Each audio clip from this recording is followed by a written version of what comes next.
What happens when one of Hollywood's most loved comedy stars sits down for what should be a regular morning interview and things go completely off track? What happens when a simple conversation meant to promote a new movie suddenly turns into a tense moment that nobody expected? Today, we're breaking down the moment Adam Sandler walked off the Today Show during an interview with George Stephanopoulos. And trust me, you have to hear how this unfolded because the tension in that studio was something you could almost feel through the screen. Before we jump in, make sure you tap that subscribe button and drop a comment telling me what you think about celebrity interviews going completely off the rails. Now, let's get into what actually happened on that set. The interview began normally. George Stephanopoulos welcomed Adam Sandler to the show, and Sandler walked out with his usual relaxed vibe. The audience clapped, he smiled and waved, and he sat down across from George. Everything looked completely fine at first. George opened with a friendly smile and said,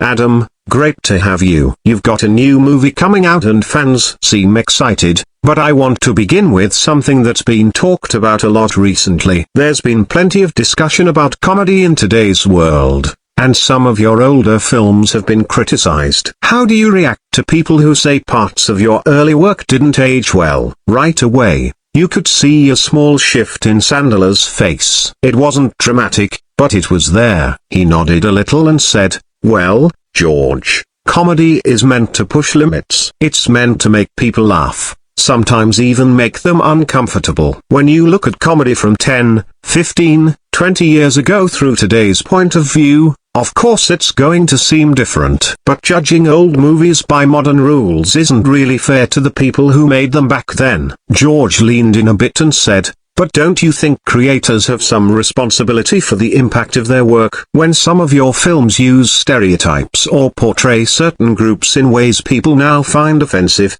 doesn't that deserve some reflection on your part?"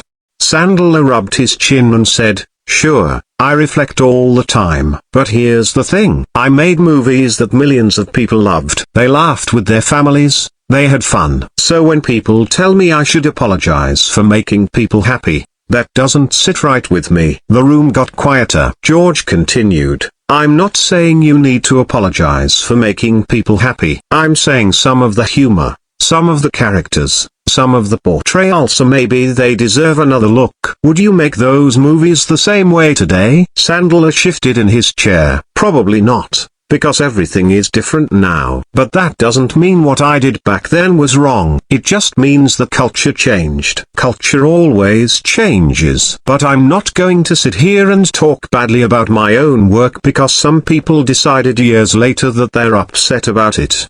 George replied, "It's not about deciding to be upset, Adam. It's about people who were actually hurt by certain portrayals. When humor depends on stereotypes or jokes aimed at marginalized groups, that can have real consequences." That was when Sandler's tone changed. He said, "Okay, George, let me ask you this. Have you talked to the people from those communities who watched my movies? Because I have. I've met people from all backgrounds who said they enjoyed the films. They laughed. They didn't feel attacked. So who exactly are you speaking for?" George answered, "I'm not speaking for anyone. I'm just asking questions a lot of people are already talking about. This is a real conversation happening right now. And since you're a major figure in comedy, your thoughts matter." Sandler replied, "My thought is that comedy is struggling because everyone is scared of offending someone. Nobody wants to take risks anymore. You know why my movies were successful? Because they were funny. They were silly. They weren't trying to be politically correct. They were trying to make people laugh. And they did exactly that." George countered, "But Adam, popularity doesn't automatically protect something from criticism. A movie can be successful and still be harmful. Those two ideas can exist together." Sandler shook his head. "Harmful? We're talking about comedies, George. Not propaganda or documentaries trying to push harmful ideas. We're talking about goofy movies where people trip over things, get hit in the face, act ridiculous. If someone watches Billy Madison and walks away feeling harmed, I don't know what to tell them." The energy in the studio tightened. George said, "All right, Let's talk about something more recent. Your last few projects have received mixed reviews, and some critics say you're not giving your best anymore, that you're just relying on your name. Do you think you're coasting? Sandler laughed, but not the warm kind of laugh. Coasting on my reputation? George, I've been making movies for 30 years. I've worked with amazing actors and directors. I've made films that won awards,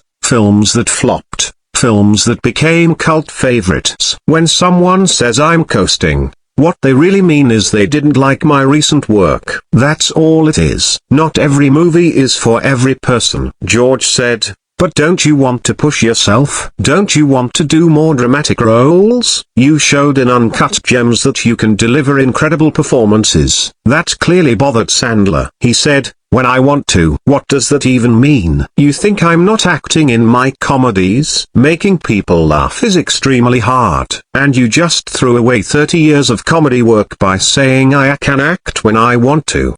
That's exactly the kind of attitude that's frustrating.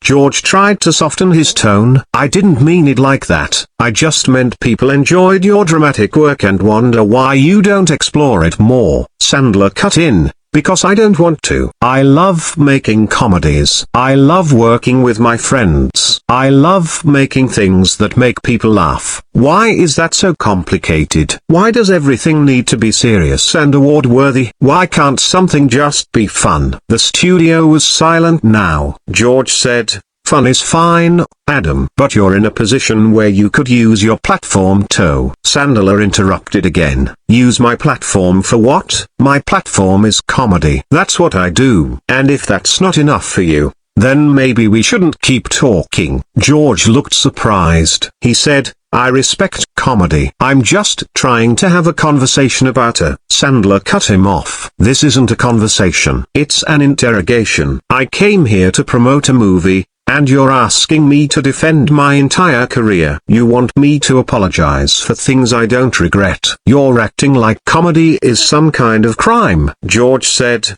Adam, I think you're overreacting. These are important questions many people have here. And that's when Sandler stood up. He said, you know what, George? I think we're finished. George quickly said, Adam, please sit down. Let's talk about this. I'm not attacking you. Sandler remained standing. Important issues. People are dealing with real problems. They're stressed, tired, worried. And when they get home and watch one of my movies, they get to relax for 90 minutes. That's important. That means something. And you're acting like I should be embarrassed about that. George replied, I never said you should be embarrassed. I'm asking you to acknowledge criticism. That's part of being a public figure. Sandler said, I can handle criticism. What I can't handle is being told my work isn't enough, that I'm not serious enough, that I should change who I am. George motioned to the chair. Please, Adam, sit down so we can continue this like adults. That comment hit hard. Sandler said, like adults. You just suggested I wasn't acting like one because I won't sit here quietly while you take shots at my career. That's insulting. George said, if it came across that way, I'm sorry. I'm just doing my job. Sandler replied, and my job is to make movies I believe in. I've been doing that for decades. So when you question whether I take my craft seriously or say I'm coasting, you're basically telling me everything I've accomplished doesn't matter unless I fit into your definition of serious art. George said,